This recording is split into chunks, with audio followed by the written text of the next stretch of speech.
Given the influence paramilitaries still have over young men in deprived communities in Northern Ireland, how would you reach out to them? Look, I was standing in Montreal once, you know. Montreal's a great city. It's really sophisticated and it's beautiful and the food's great, and there are just festivals there one after another, jazz festivals and comedy festivals, and it's a blast, Montreal. It's super safe, it's a great city, you know. And I was living in Montreal in a relatively poor neighborhood, and I went to this outside mall and I saw this gigantic 17-year-old kid. This was back in like 1982, and he was dressed up in this punk outfit, looked like quite the monster.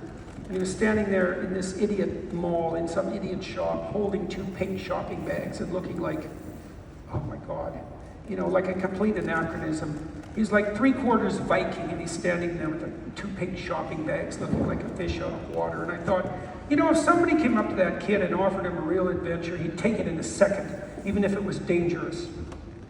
And so these paramilitary organizations, gangs and that sort of thing, that lifestyle that's associated with quasi-criminal rule breaking, let's say, maybe hypothetically devoted to a higher cause, it's unbelievably attractive to young men who are looking for an adventure.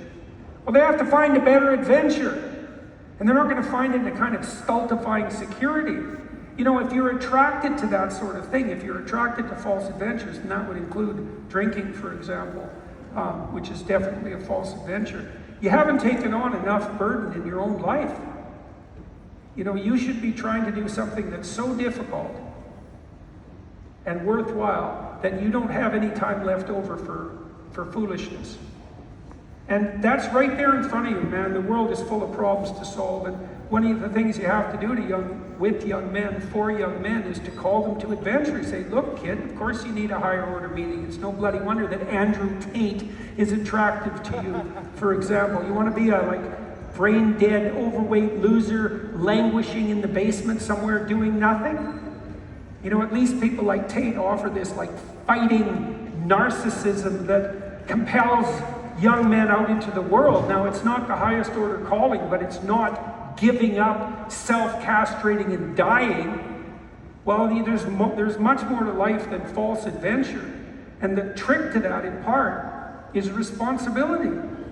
You want an adventure? Here's an adventure. Tell the truth. That's an adventure.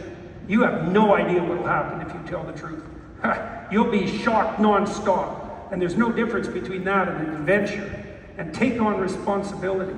And if you tell the truth and you take on responsibility, you'll be busy enough so that foolish false adventures, gang membership and the like, paramilitary adventuring, that's just not going to be even in the same category as interesting. And that's a much better vision. And it's right there in front of you. I mean, if you want an adventure in your own life, just try telling the truth. Man, all sorts of weird things will happen to you so fast it'll make your head spin. And that's right there in front of you. And that plus responsibility, man, that's an unerring adventure.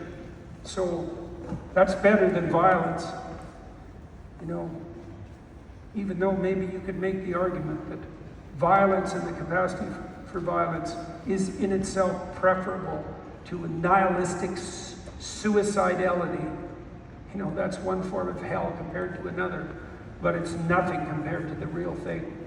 So that's why we had religious education to the degree that it was ever successful. You know, it was an enjoinder to adopt the most difficult possible of pathways, because that's what a religious adventure is. It's the most difficult of possible pathways, right? And so you don't need false status and that bullying narcissism if you have the real thing. And young men need to know that. And if you explain that clearly, they figure it out pretty quickly. You try it for a month and see what happens.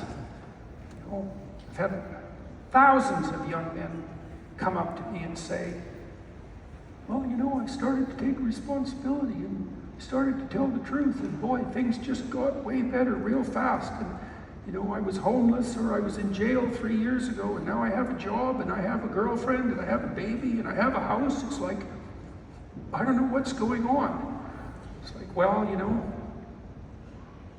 that's a hell of a lot better than the false braggadocio of paramilitary gang, even though that in itself is better than infantile dependence. So